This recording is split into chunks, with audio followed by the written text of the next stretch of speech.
औज़ु बिल्लाहि मिनश शैतानिर रजीम बिस्मिल्लाहिर रहमानिर रहीम अस्सलामु अलैकुम वरहमतुल्लाहि वबरकातुहू। सूरह अनकबूत है मेरे सामने और सूरह अनकबूत की आयत नंबर 17, पारा नंबर 20 और रुकू नंबर 14 चल रहा है।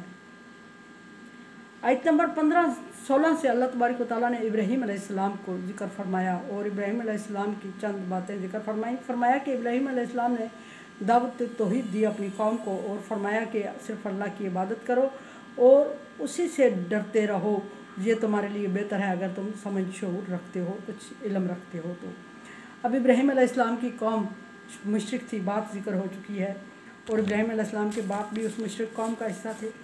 इब्राहीम अलैहिस्सलाम ने अपनी कौम को फरमाया कि इन्नमा ताबुदून मिन दूनिल्लाहि, मैं ये देख रहा हूँ कि तुम अल्लाह तबारक व तआला के अलावा बाकी चीज़ों की इबादत में लगे हुए हो, बाकी चीज़ों को माबूद बनाए हुए हो, ये तुम्हारे लिए अच्छा नहीं है। अब ये पीछे जिक्र हो चुका है कि इब्राहीम अलैहिस्सलाम की कौम किस चीज़ की इबादत कर रही थी। आगे यहाँ अल्लाह तबारक व तआला फरमा रहे हैं कि मिन दूनिल्लाहि औसानन, कि तुमने तरह तरह के बुत बनाए हुए हैं इबादत के लिए। इब्राहीम अलैहिस्सलाम अपनी कौम से कह रहे हैं कि मैं ये देख रहा हूँ कि तुम अल्लाह के अलावा बाकी चीज़ों की इबादत कर रहे हो और इबादत के लिए तुमने तरह तरह के बुत बना रखे हैं और वतखलुकूना इफ़कन, और तुम बुराई में या गुनाह में पड़े हुए हो और अपनी तरफ से बातें गढ़ के इनको माबूद साबित करने में लगे हुए हो, जबकि ये माबूद हरगिज़ नहीं है। इनमें कोई ताकत और कुव्वत नहीं है, इनमें बात करने की सलाहियत नहीं है, इनमें अपने आप को बचाने की सलाहियत नहीं है। तो फिर इनकी इबादत क्यों कर रहे हो और किस चीज़ से मुतासर होकर तुम इबादत कर रहे हो? मैं इन चीज़ों से बेजार हूँ। इन्नल्लज़ीना ताबुदून मिन, फरमाया कि इन्नल्लज़ीना ताबुदून मिन दूनिल्लाहि ला यमलिकूना लकुम रिज़्क़ा, मैं ये देख रहा हूँ कि अल्लाह तबारक व तआला को छोड़कर जो लोग इन बाकी चीज़ों की इबादत में लगे हुए हैं। इब्राहीम अलैहिस्सलाम की कौम बुत परस्त थी, लेकिन जो भी चीज़ इब्राहीम अलैहिस्सलाम के फरमान के मुताबिक अल्लाह के अलावा जिस चीज़ की भी तुम इबादत कर रहे हो, मैं ये देख रहा हूँ कि वो चीज़ें ला यमलिकूना लकुम, तुम्हारे लिए कुछ इख्तियारात नहीं रखते, तुम्हारे लिए कुछ बेहतरी नहीं कर सकती और तुम्हारे भले का कोई काम नहीं कर सकती और तुम्हें नुकसान भी नहीं दे सकती। इवन के फ़ायदा तो दूर की बात है, वो नुकसान देने की मजाज भी नहीं है। इतनी ताकत और कुव्वत अगर किसी चीज़ में नहीं है तो मैं हैरान इस बात पे हूँ कि वो चीज़ें इबादत के लायक किस तरह हो सकती हैं। ला यमलिकूना लकुम रिज़्क़ा, वो तुम्हें रिज़्क़ भी मुहैया नहीं कर सकते, तुम्हें रिज़्क़ भी नहीं दे सकती, तुम्हारे खाने का इंतज़ाम भी नहीं कर सकती। और अल्लाह तबारक व तआला वो ज़ात बरहक है जो एक रब्बुल आलमीन है, तमाम जहान को पालता है। एक चींटी, एक चरिंद परिंद से लेके इंसान तक, बादशाह तक और ग़ुलाम तक, नौकर तक और बीमार और मफलूज तक को रिज़्क़ मुहैया करता है। उस अल्लाह को छोड़ के तुम इन बुतों की इबादत में लगे हुए हो जो तुम्हें एक ज़रा, एक कतरा रिज़्क़ फराम नहीं कर सकते। अगर भूखा कोई मर रहा हो और वो इनको पुकार रहा हो कि मुझे खाना चाहिए, तो ये तुम्हारी कुछ ना सिर्फ कोई मदद नहीं कर सकते बल्कि तुम्हारी बात सुन के हरकत नहीं कर सकते, एहसास नहीं दिला सकते तुम्हें कि वो तुम्हारी बात को सुन रहे हैं।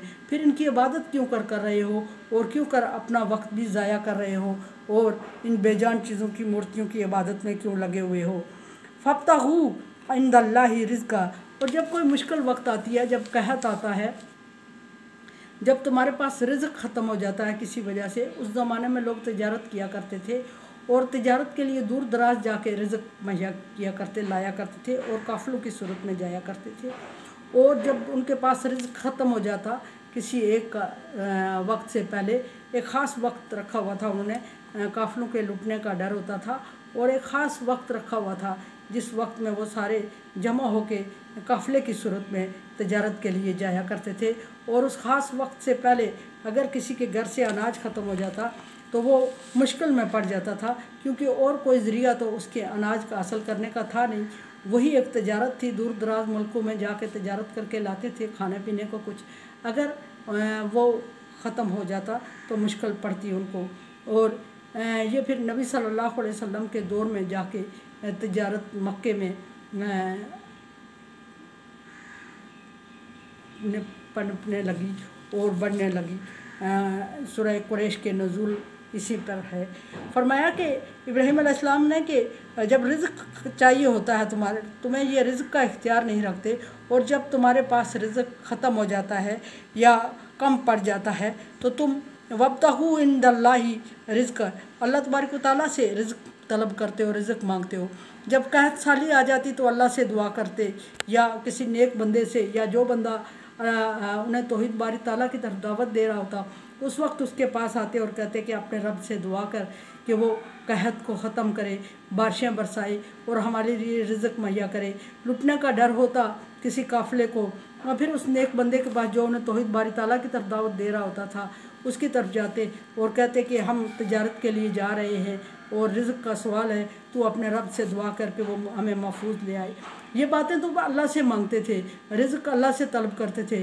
جب زمینیں بیچتے تھے تو اللہ تبارک و تعالیٰ سے کہتے تھے کہ اللہ ان میں برکت دے گا، اور امید رکھتے تھے کہ ان میں برکت ہو۔ اور اگر سیلاب آتا، تباہی آتی، طوفان آتا، تو پھر وہ اس سے بچنے کے لیے چڑھاوے بتوں پہ چڑھاتے۔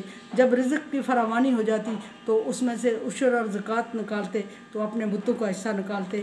اس طرح کے فرسودہ نظام فالو کر رہے تھے۔ فرمایا کہ اللہ کے ہاں سے رزق تلاش کرتے ہو، وَاعْبُدُوهُ، تو پھر حق یہ بنتا ہے کہ جس سے رزق مانگتے ہو، جس سے رزق کی امید رکھتے ہو، اسی کی عبادت بھی کرو، وَاشْكُرُوا لَهُ، اور پھر شکر بھی اسی کا ادا کرو۔ یہ میں عرض کر چکی ہوں کہ مانگنے کے لیے وہ اللہ تبارک و تعالیٰ سے مانگتے، اللہ کے در پہ امید لگاتے، لیکن جب شکر ادا کرنا ہوتا، شکر کا ایک طریقہ نذرانہ بھی ہوتا ہے، شکر ادا کرنا ہوتا تو وہ اپنے بتوں کو اس میں شامل کر لیتے، یا خالصتاً بتوں ہی سے کا شکر ادا کرتے، یا اگر اللہ تبارک و تعالیٰ کا شکر ادا کرتے بھی تو بتوں کو بھی اس میں شامل کر لیتے، اور نظر و نیاز کرتے، چڑھاوے دیتے بتوں کے نام پر، اور شکر ادا کرتے، اور یوم شکر بناتے اپنے بتوں کے ارد گرد جمع ہو کے، اور انہی کے نام کا حصہ نکالتے، نظر نکالتے اور لوگوں کو دیتے۔ اس وقت وہ اللہ تبارک و تعالیٰ کو بھول جاتے۔ تو ابراہیم علیہ السلام فرما رہے ہیں کہ مانگ کے اللہ سے لیا اور شکرانے کے لیے کسی دوسرے کے در پہ چلے گئے، مجھے تمہاری باتیں یہ سمجھ نہیں آ رہی ہیں اور میں ان چیزوں کو پسند ہی نہیں کر رہا ہوں۔ فرمایا کہ الیہ ترجعون، اور یہ مت سمجھو کہ دنیاوی تو نظام تم اللہ کے لیے ایسا کر رہے ہو کہ مانگتے اس سے ہو، حاصل اس سے کرتے ہو، اور پھر شکر کسی اور کا ادا کرتے ہو، یہ غلط ہے۔ اور یہ بھی یاد رکھو کہ الیہ ترجعون، اللہ کی طرف تمہیں لوٹ کے جانا ہے، اور اگر اللہ کی طرف لوٹ کے جانا ہے تو ظاہر ہے ان چیزوں کا جواب بھی دینا پڑے گا تمہیں، اور ان چیزوں کا جواب دو گے تو جو تمہارے بت ہیں، جو معبود بنائے ہوئے ہیں تم نے، وہ اللہ تبارک و تعالیٰ کے ہاں تمہاری کوئی سفارش، کوئی مدد نہیں کر سکیں گے، اور اس وقت اللہ تبارک و تعالیٰ جب تمہیں جہنم میں ڈالے گا تو یہ تمہیں بچا بھی نہیں سکیں گے۔ اس وجہ سے کہ اللہ کی میں تمہیں کہہ رہا ہوں کہ صرف عبادت بھی اسی کی کرو، ڈرو بھی اسی سے، اور نظر نیاز بھی اسی کے لیے، اسی کے نام پہ کرو، اور مانگو بھی اسی سے۔ یہ ابراہیم علیہ السلام کی اپنی قوم سے بات تھی، لیکن قوم نہیں مانی تو عذاب کی مرتکب ہوئی۔ قرآن سمجھے، دیکھے، سمجھے اور سبسکرائب کریں، اور صدقہ جاریہ میں میرا ساتھ دیں۔ اللہ تبارک و تعالیٰ کا حکم، تعاونوا علی البر والتقوی، نیکی اور بھلائی کے کاموں میں ایک دوسرے سے تعاون کریں۔ چینل کو سبسکرائب، شیئر اور لائک کر کے تعاون کریں۔ اللہ